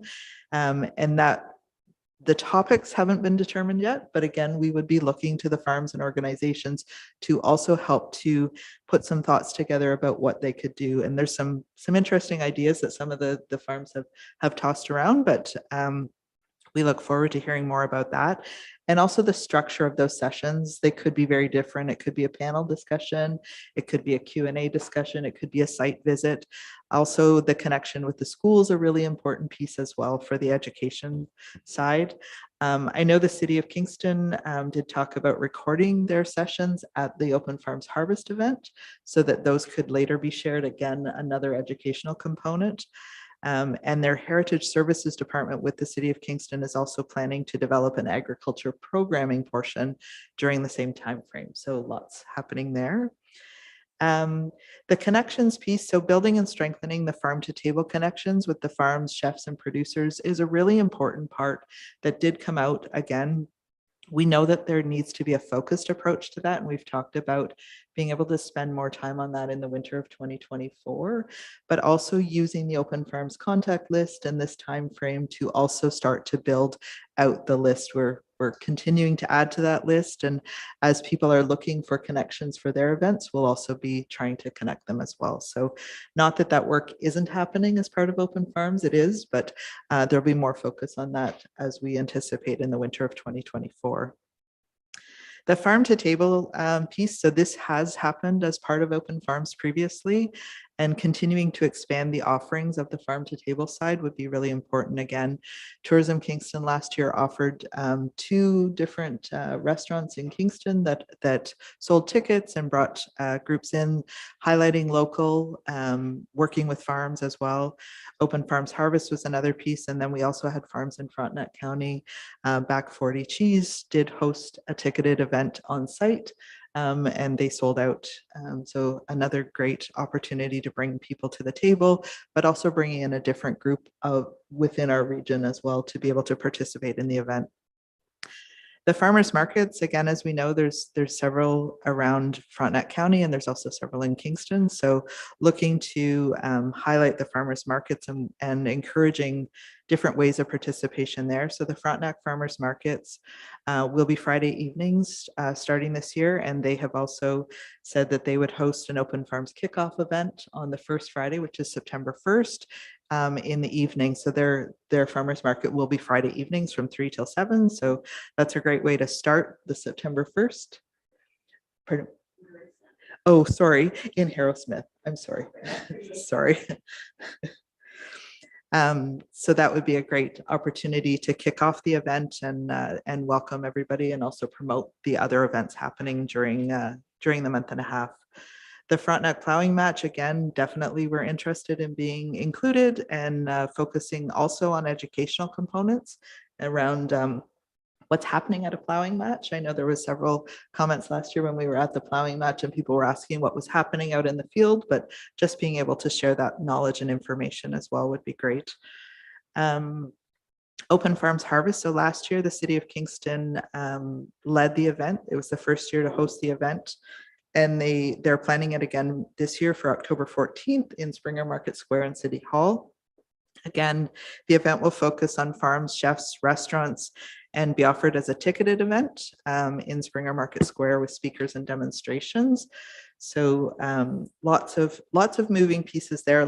We're still, again, in the early stages of planning, but talking about the importance of each of those areas. And then it just outlines at the end of the report the responsibilities for the event responsibilities for county staff. So working on the openfarms.ca piece and the marketing for that to get the message out, hosting the education sessions, and then also collaborating with all of our partners. So really important pieces there. So happy to answer any questions if there are any. Hey, Mike, go ahead. Yeah, I think I know the answer, but just to be sure, there are no costs incurred by the farms to participate in this program, right? In the Open Farms, they don't have to pay anything. They don't pay anything to us businesses. to participate. Yes. They know To you, to the county. No, to them. And any money collected when they sell tickets goes to them only, them. nothing comes Correct. back. Correct. Yes. Thank you. Thank you for asking. That's a great question. Okay, I will ask now for a show of hands to approve the motion that was read to proclaim September 1 to October 15th as Open Farm Days. All those in favor? Motion's carried. Okay, thank you, Deb. The next one is the business. My agenda just flipped here. Business retreat and awards. And can we just paraphrase some of the information? We are getting along here. Through you, Madam Chair, I think the next report actually is the business survey results prior to the business retreat and awards. But Sorry. It's an information report. So the next few are really information reports. We're interested in the response from the committee to what they may have read. We've been doing an annual business survey for since 2017. We mostly focused on the ambassadors in the original set of surveys because they were the businesses we were connected to. And then we opened it up to the entire business community in 2019. And we've seen a steady decline in our survey responses since then. I think pandemic surveys are something that people are kind of over, just like Zoom meetings. So so we have our responses here, and we've split out some various facts from the survey results for the committee's interest here. The big piece that I wanted to point out was that we have a significant impact based on tourism for the businesses that responded to the survey this year. So there is some portion of the bottom line for 81% of the businesses that responded this year to tourism. So it's important that we continue to consider destination development and tourism from that standpoint. And then I wanted to also point out that as we'll be bringing some programs related to succession forward to the committee in the future, that there's a significant portion, about a third of county businesses starting to think about succession, about exiting their business sale, that sort of thing, and need assistance with that. And so those are some of the things that we took away from this business survey, but there certainly is lots of information in there. And certainly, again, anyone on the committee can email to Richard with any questions or comments on any of these reports. Judy, you had your hand up. Just a concern when I was looking at the actual hard numbers and that it seemed very, very low in that, for example, Frontenac Islands, 6 people responded, and that amounted to 10% of the survey respondents, and that we've got 1,930 people.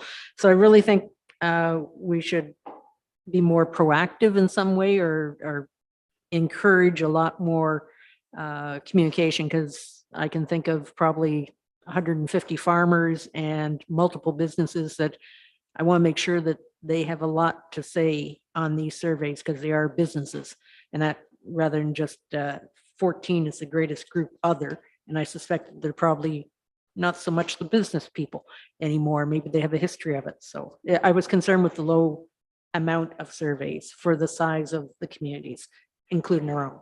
So that's really something we at our councils need to promote as well, is to get our business people and our farmers to go to Engage Frontenac and get involved in answering the surveys. In all of the communities, there should be huge numbers where there isn't. But you're right, Richard, it's maybe COVID has taken people away from their computers and they don't want to get back at it.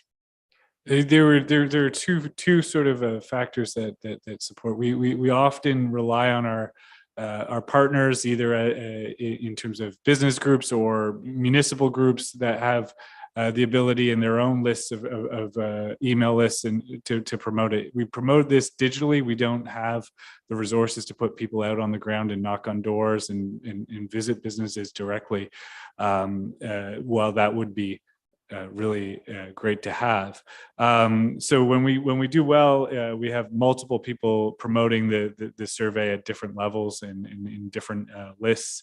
One of the other challenges that we noticed was that our survey came on the tail end of a survey that was conducted by North Frontenac Township, and we're going to work on coordinating our efforts with North Frontenac Township in the future, or any other townships that are doing a similar survey. Okay, let's move on to the business retreat and awards. Thank you. And I can highlight that last year was the first year that was we held the business retreat and awards. It was the first year for the awards. Just a note, there was 5 recipients. They're listed in the report as well. Again, planning to continue with that. And just a highlight for the awards, again, looking to have the physical award made by a local artist or artisan, with the intention being that each year it would change to a different artist or artisan. Last year it was Nancy Steele from Wolf Island that painted different great pictures, and we do have an award recipient here from Thank you for that. yes. So that's another a piece that was very well received. So the awards during the day, there was networking sessions, there was updates held, there was chats happening around different topics. Again, looking to develop that for this year.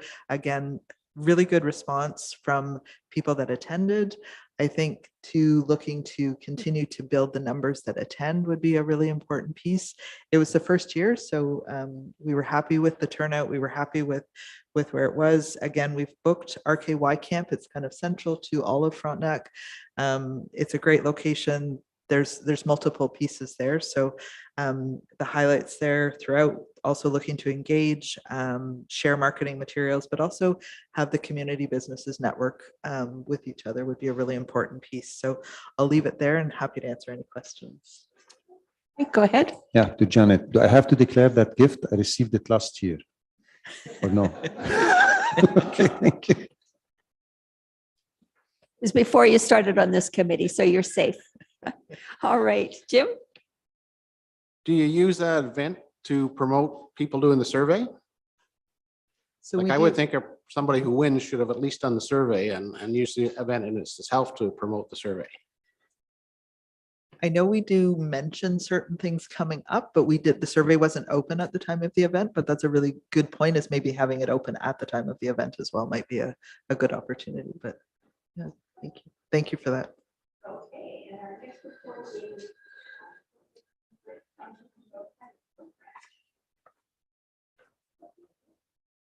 Madam Chair, I know you're really rushing us through here, but there is another report before that, the Frontenac Discovery Guide. My apologies. I don't think we've touched upon it in this meeting yet. all right. The Frontenac Discovery Guide, then we will talk about. Thank you. And I'll briefly touch on that one again. So we did launch the app last summer, and since we've launched it, we also shared a shop local campaign through the app, asking businesses to participate as well, and having different prizes available weekly from the end of November into December. We've stepped back and looked at the app and talked about having a more regional approach, where we're creating itineraries on there and creating it to be more of a visitor guide base, so that businesses can be listed. It could be in an all things Frontenac section, or they can be listed as part of an itinerary, both from the trails, also following in step with our destination development plan. So using this piece to also support each of those. So we're working on building out the itineraries right now and populating the app. We've updated the back end, so we're just doing some testing and things like that with that right now. But that's kind of the direction. I'm giving you a really fast overview of that one, but happy to answer any questions on that piece as well. No questions. Now we're going to move to the entrepreneur program, pilot program. Thank you, and Madam Chair. Just very briefly, we're last year we benefited from an additional resource and in looking to begin some business development around our trails. And so we were identifying the lack or the need for more food and beverage and accommodations along the regional trails, so the Cataraqui Trail, KMP Trail, Te Havelock Trail through the region. And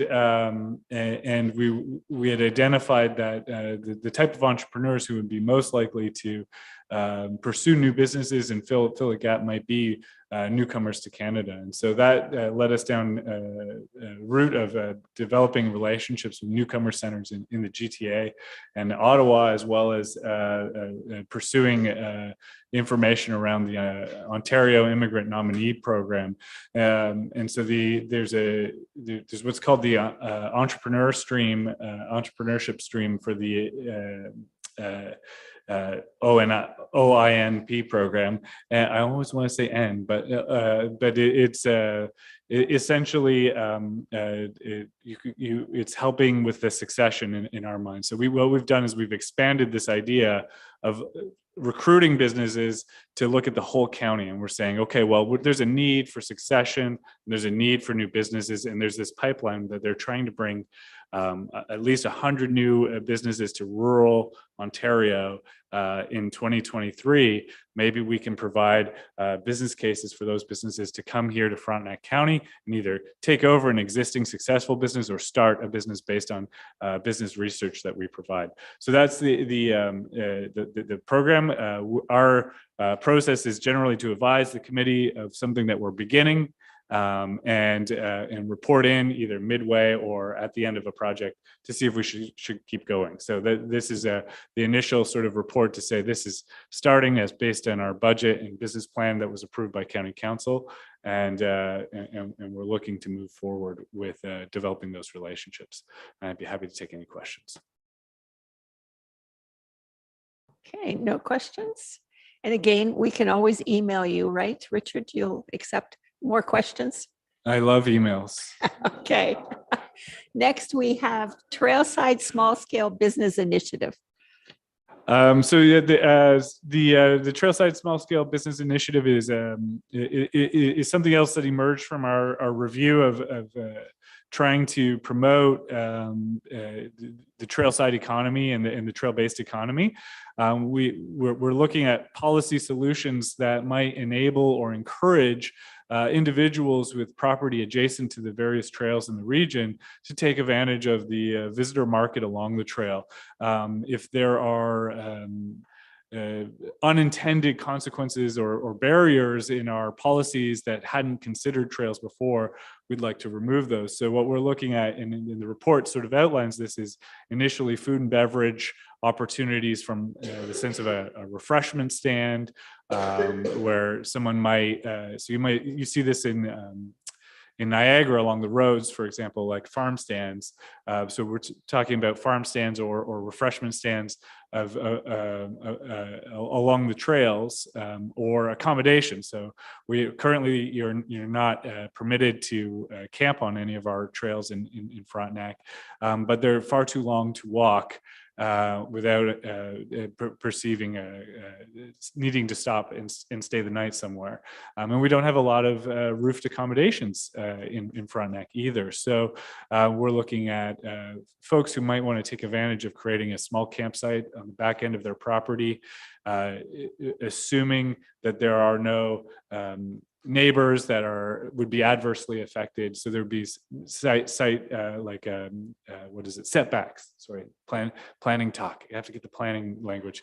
So the setbacks and interference considered through what we would propose as a different sort of site plan process for parcels that are zoned rural to start, and then we would look at other places. And we've, as the report describes, we've targeted Central Frontenac because we both provide the planning services to Central Frontenac, so we're very familiar with the zoning bylaws in Central Frontenac, and it has a significant number of trails, both north, south, and east, west, that could take advantage of this immediately. So we're hoping that some straightforward policy work might result in economic activity from this initiative. An interesting idea. Fred? Yeah, currently the KMP Trail basically goes from Sharbert Lake, where people will stop, to Calabogie. And I know it's pretty rough. Yeah, there's still a lot of development to go on to the trail north of North Frontenac area. Is there any, is this part of you trying to encourage people to stop along the way? Because like they'll go through a place like Robertsville or Snow Road or some of these other little villages and not stop at all because they can get everything they need in the bigger center like Sharbert Lake, and at the end coming from Calabogie and that. Yes, it's what we're trying to do is both have people who maybe see the trail as a liability in their backyard or something, see an opportunity, a business opportunity in it, but also to help connect trail users to the Frontenac landscape and the Frontenac community more directly by creating reasons to stop and explore where it makes sense to explore. We're not going to promote trespassing on other people's properties or anything like that. But you're right, and certainly some of the users. So if I think about walkers or cyclists, after a couple kilometers, they might want to stop and pick up a snack or get a cup of coffee or something like that. And even the motorized users do like an excuse to stretch their legs. And so we're hoping that this helps strengthen the entire economy and community. Just one other thing, the motorized vehicles seem to be the predominant users of the trail right now. And if you're talking about people that are hiking, things like that, it's sometimes there's a little bit of a conflict with those types of motorized vehicles using the facility.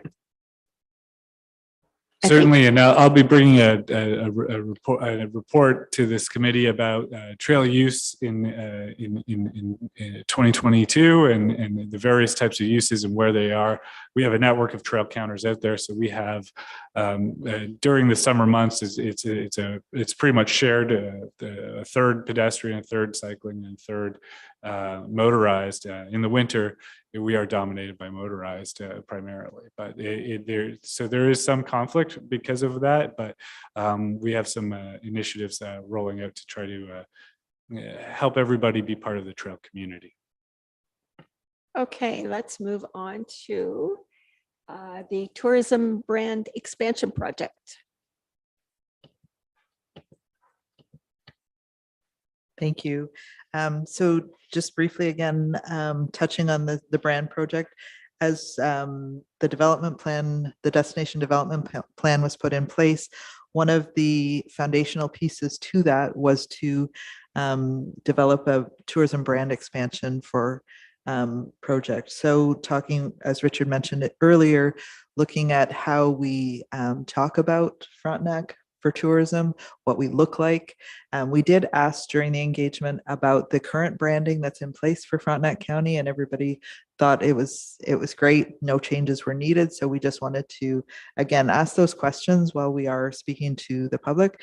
We use different forms of engagement to get to different communities from we jumped on the bus tour in North Frontenac, and there was a paint night on Wolf Island. There was one-on-one sessions and a virtual focus group as well. So lots of different ways to ask the public. But again, the brand standards have been attached. So they're there, and they just go through all of the pieces that we want to have consistent for our tourism brand standards. The next step for that is training and awareness for our business communities. So again, this part of it is funded through our partnership with the RTO, or the Regional Tourism Organization. And that will be, we're just working on some of the detail with that right now, but training for businesses so that how can they use the brand standards, how can they use the Frontenac County brand guidelines as well. So those are pieces that we'll be rolling out soon too. So stay tuned for that, but happy to answer questions. If I may just add to that, brand, the idea of brand, most people think logo. Think about the logo that's on Mr. Leonard's hat there, for example. That's an important part of a brand, recognizable. It comes with an idea, but this project was really about the idea of Frontenac, the language, the narrative, the stories we tell when we talk about it externally. So it wasn't really about colors or design. Leona's not nodding along. I believe she has a little bit of brand experience. So, but like so it was really a much more of a focus on how we talk about us than the design principles behind it, and making sure that when we're out there promoting our region, we're promoting it in a similar way, using similar stories and similar language. And so that's what the goal of this project was. A lot of people were really scared we were going to do a new logo and have to replace a bunch of signs and all that. And I wouldn't be able to wear our hats anymore, but that's not the case. Good choice, good choice. Okay, sorry to have rushed the whole economic development side of it. Next time we'll do economic development first and then we'll do planning, just to be fair, right? So can rush those folks along. All right, communications is next. And any other business? Any burning questions that need to be asked before we adjourn the meeting?